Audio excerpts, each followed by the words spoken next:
everyone. Welcome back to another episode of the Outside Line Podcast. The Outside Line Podcast. Outside Line Podcast. Hang on to her, buddy. There's still three. He got him. He's It just makes sense. It's too logical for them, for NASCAR, though. Carson. I'm glad you hear us, NASCAR. Make sure you keep listening. We'll see what happens. I'm going to take a breath here. That was a long rant. Those cars are a lot tougher than an F1 car. Yeah, that's what I like about IndyCar. You really need the spotter. This is going to be fun. Hello, ladies and gentlemen. Welcome back to another exciting episode of the Outside Line Podcast. My name is Jacob Barker. Once again, I'm joined with Chris Shoemaker and Mason Wood. Guys, how are we doing today? Doing all right. Saw Indiana Jones this past week. Really enjoyed it. And then really enjoyed the racing, too. Oh, definitely. Heck yeah, it was a good week of racing, and I'm always excited to be sitting here with the boys ready to talk about racing. So excited to be here, and once again, another episode. Let's get it going. Yes, sir. Yes, sir. Yeah, Indiana Jones, good movie. If you guys haven't checked it out already, go see it. It's actually a really solid movie. So let's just go ahead and get into it with F1. Who would have guessed that Verstappen would have won another race? Not me. He did? Yeah, I know. Breaking news. As soon as we're recording, right? In all fairness, I don't think I had him winning this weekend. I don't remember. No, but I you don't didn't. think so. You did not. You did finally pick. You said this week was going to be the week that Max did not win. Which, to be fair, in your defense, this was probably the most competitive race up at the front that we've seen in a while. I mean, shout out Lando for sticking it to him and really like keeping. I mean, he kept with him for a while. I mean, Lando really pushed hard. It was a run that I think Lando really needed. Really needed a solid run for them. And so while it was the most competitive race up at the front, Chris, unfortunately, it wasn't the race that you were expecting, having a different winner, and probably the race everybody was hoping for as well. Yeah, I mean, I thought a British driver was going to do really well. I was thinking it was probably going to be Russell, but because I believe that could have been my pick last week. I don't remember. I slept since then, but anyways, yeah, I was thinking it'd be Russell, I think.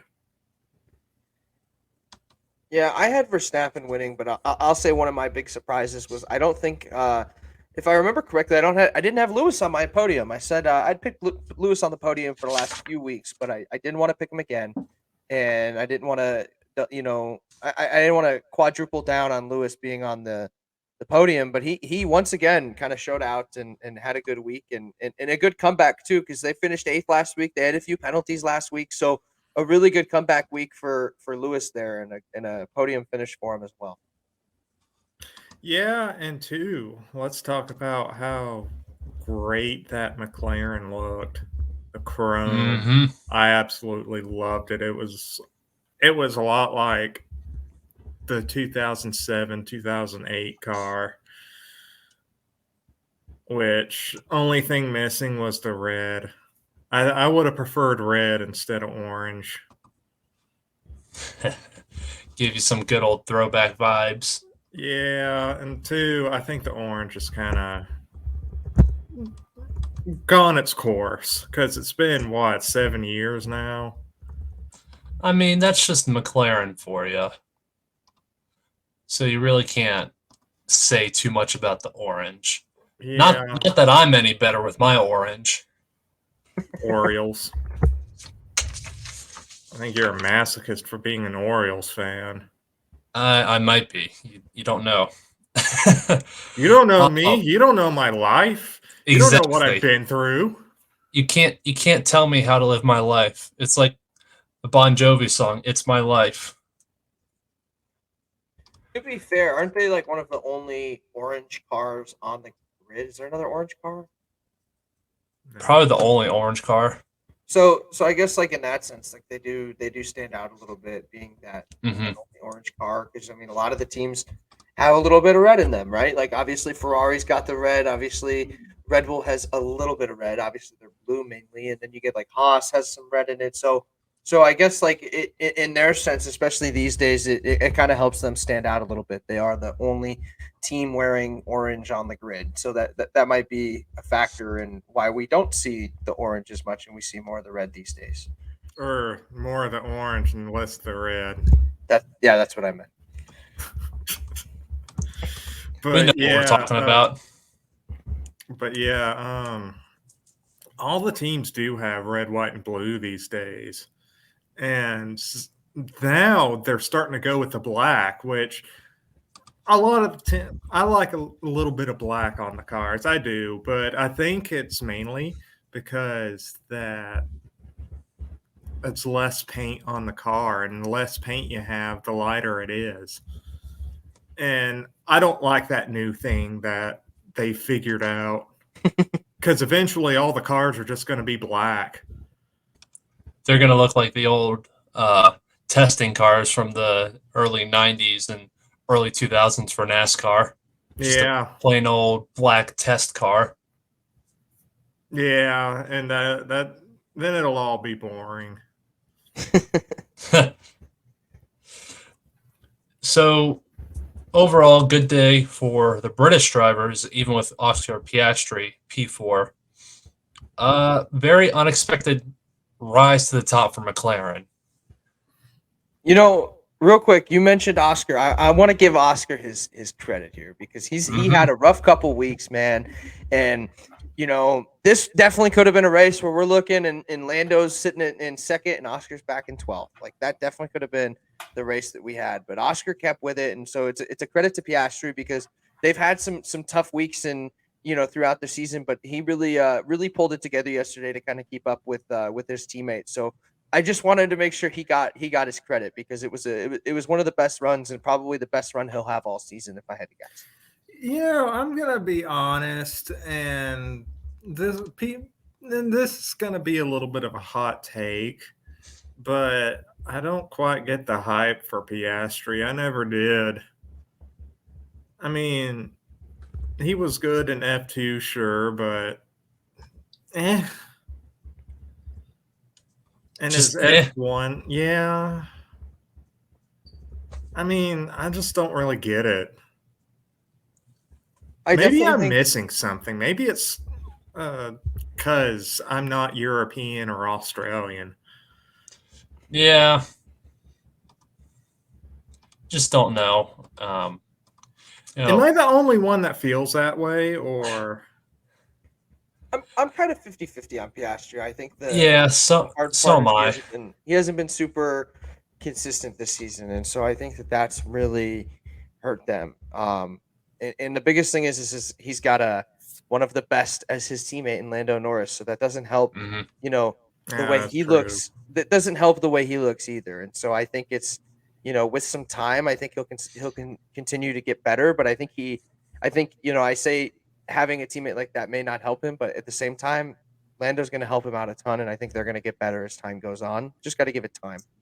Yeah, and I'll say this too. It is his first year, so I'll give him the benefit of the doubt with that. But there was so much hype surrounding him when he got in. It's almost like he was going to be finishing in the podium or close to the podium every race is what it felt like. I just didn't get it. I think it's a reminder to everybody that you have to temper expectations and it's hard to imagine guys just walking in first year and coming in here and crushing it. And you have to remember that this takes time to kind of learn and stuff like that. And so I think as time has gone on, just in the racing world, it's not just the F1 world, but people get less and less patient. And so I think that's making a difference. And you continue to find guys that are younger and younger as well. So that's going to make a difference too. I think we've seen that in NASCAR. Obviously William Byron, right, has like 8 wins, but there was a time where people were calling for him to not be in that 24 car anymore.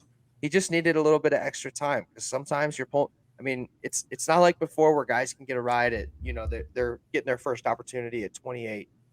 This is 26, 27. Like most of these guys are getting their first opportunities really young, 23, 24, Ty 25. Gibbs. Exactly. Ty Gibbs is what, 20 still? Yep. Verstappen at 16. Yeah, like Verstappen was in early as crap. And I mean, we're talking about how long he's been in the sport, and he's only 26. Oscar Piastri is 22 years old. Like, he's got to grow, and he's as old as me. He's my age. I'm 22. I'm 22. He's my age. Just give the man some time. Are you saying you should be in F1? No, not at all. I am saying that as a 22-year-old and as somebody who plays sim racing games, we'll just say that. From my experience, is the longer I do it, the better I get, and like I learn, and I don't usually make similar mistakes twice. If Oscar Piastri, who is also the same age as me, is anything even like like okay, I'm no race car driver, so he's obviously miles ahead of me. But if that's kind of the way he aligns too, then he's going to be very successful. That's the biggest thing is these guys can learn really, really quick, and they don't make a ton of mistakes. And when they do make a mistake, it's the one time they're going to make that mistake. And I think that's the fine line between somebody who's going to be solid is a young racer and who's not. Is do they learn from those mistakes? And we've seen guys that they learn from their mistakes. They make one mistake, and that mistake never happens again. And so that is the biggest thing that differentiates young talent, in my opinion, especially when it comes to racing. Yeah, and the best ones are like sponges. They soak in everything that goes on around them. Yeah, I don't think you should ever underestimate when it comes to the development of a driver. Never underestimate the guys that they have around them. It's very similar to football, where in football, right, you've got a quarterback, and if they don't have the right coaches and stuff around him, he may never pan out the way anybody expects him to, and it could completely derail him. And there's a lot of guys in NASCAR who, if you don't have the right guys around them, they're not going to be able to learn. And I think guys like Ty Gibbs are at a high advantage because they've got teammates like Martin Truex Jr., Christopher Bell, and Denny Hamlin, who are some of the most knowledgeable people in the sport. So he's got plenty of people that he can go talk to. So a lot of it too is just who you surround yourself with. And if you have those good opportunities with people that are very knowledgeable in the sport, you're going to continue to get better. But that part matters a lot too, is who they're around as well. And I think that Oscar Piastri being in a McLaren car, I think that helps his case a little bit because he's not in one of these these backmarker cars. He's in a car that's decently competitive week in, week out, and is at least fighting for points at the very least. Yeah, you got a point there. Yeah, I'll admit that. And like you were saying, young drivers, the thing that separates the best young drivers to me is the ability to learn and act like a sponge and absorb everything that they're told, everything that happens, and just soak it in and learn from it. So yeah, although it's tough because the element of experience isn't talked about enough. Experience is huge, and it's been mentioned by guys who drive before, right? Like even when you get to that point later in your career where you may say, you know what, I don't feel like I'm as good as I used to be, or I can't do it anymore. Your brain is far enough ahead that you might be able to. And it's a little bit different in racing. I know that there's plenty of guys like in football, like quarterbacks specifically, where their brain has gotten so far along that even when their arm tires out, they can still do it. And so racing, I feel like is kind of a similar deal in a sense, but it's not exactly. We've seen guys who can't be successful like Jimmy Johnson who struggle and have just kind of lost that touch, but we have seen guys be very successful as well. So like old Dale, 49. Exactly. So experience and wisdom is a big deal, and I think that if you have the more you soak up, the further along you can be, especially because like a lot of guys like Dale Earnhardt or those guys, like they didn't come into the sport until they were a little bit older. So you can soak up knowledge to the point where you maybe you're not better than them at a certain age. Because I mean, it's hard to be better than Dale freaking Earnhardt, but at the very least, maybe you can accumulate knowledge that maybe they didn't have at that age so that you can be better at certain ages. You know what I mean? Yeah. And I think that there's a lot of drivers that deal with, they're fall off and they're not as good as they used to be. And I look at a guy like Kevin Harvick just has so much determination, and I think that the experience that Kevin Harvick has had over the years helps lend itself to what he's able to do out on the track, because he's just so patient, and then he'll just sneak up there when the time is right. Hey, I need stage points. Okay, let me just creep in there. Let me just get up here real quick. Yeah, like he's very good at knowing when to push and when not to, and I think his experience has, like, Harvick's not as good as he once was, but his experience is the reason he's still talked about and still up at the front and stuff like that, because he's the most experienced driver in the field. Schumacher was a lot like that too.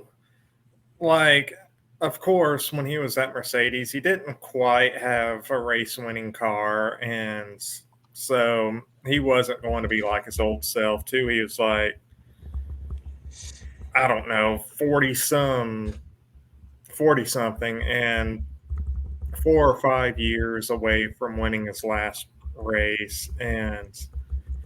But he did develop that car, and they used his mind.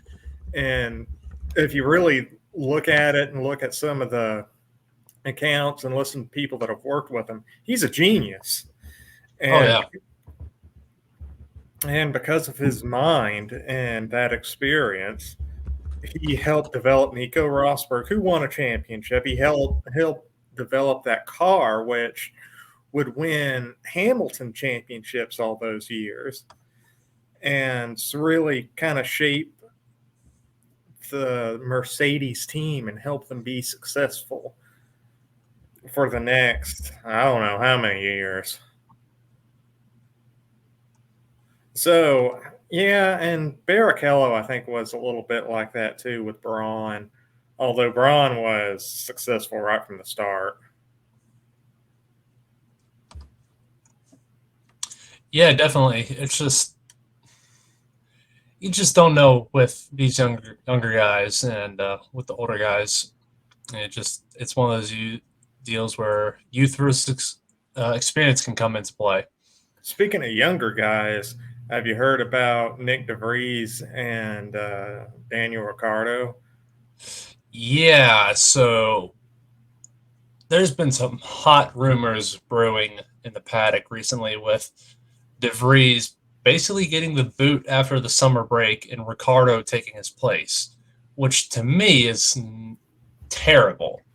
Even if De Vries has not scored any points this year for AlphaTauri, that's still terrible. I mean, the boy's in his first year. I think he's like 29. He's older than I am, but still. Mm-hmm.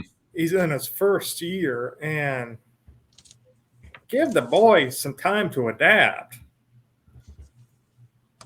And that's not what Red Bull's about. No.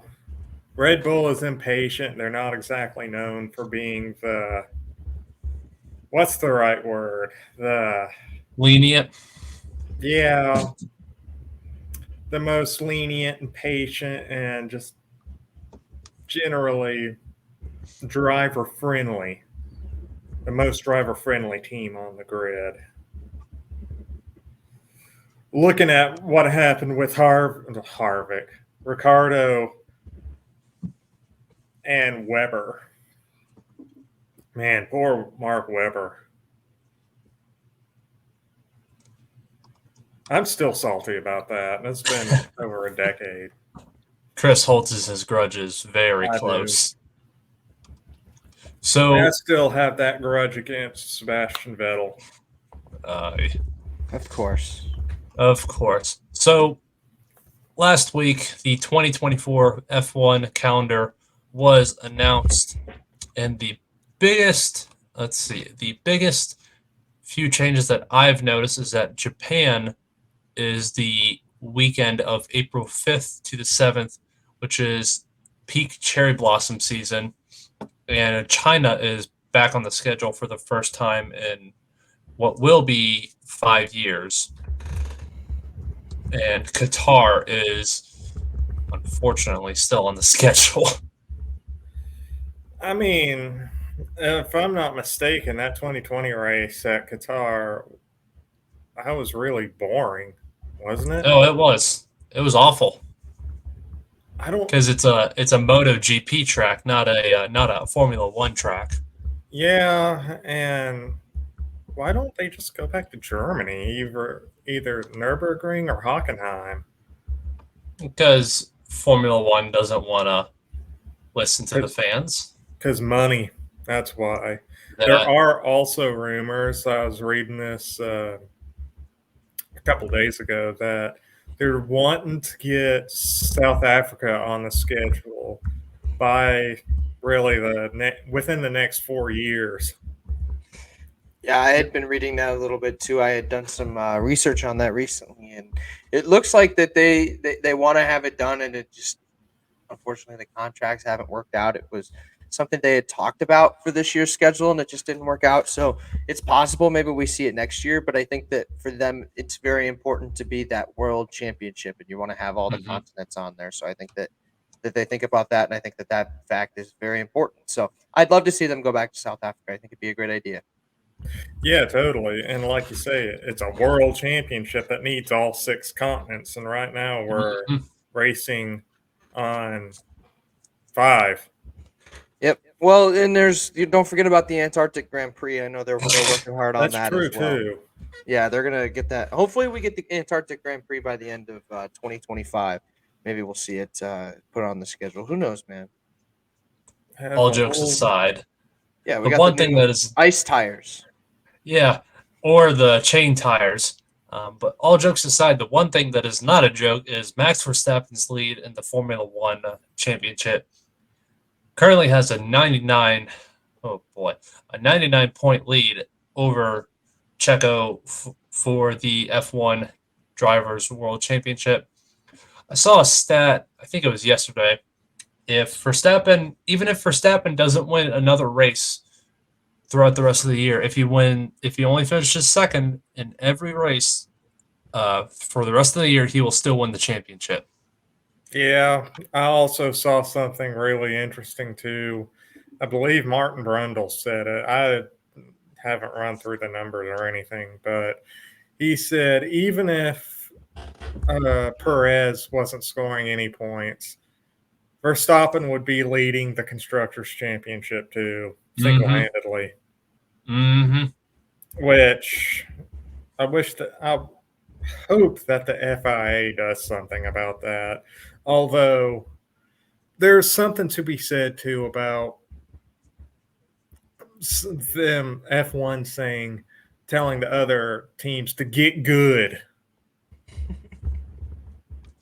But yeah, I don't think anything's going to be done. No, maybe something minor. I'd like to see another team compete for a win next year, but We're reliving the Mercedes days. I'll say this: the second on back has been less predictable.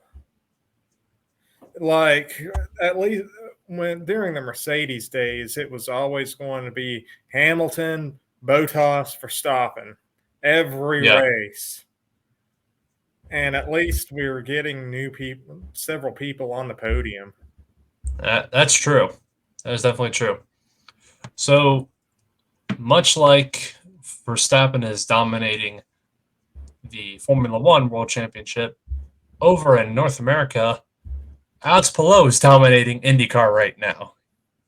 Hey everyone, thanks for watching this most recent edition of the Outside Line podcast. If you like what you heard, make sure to check us out on Spotify at The Outside Line. And if you liked Christopher, Jacob, and I's opinions, make sure to check us out on Backsport's page for more articles and opinions about F1, NASCAR, and IndyCar. Thank you again for watching The Outside Line.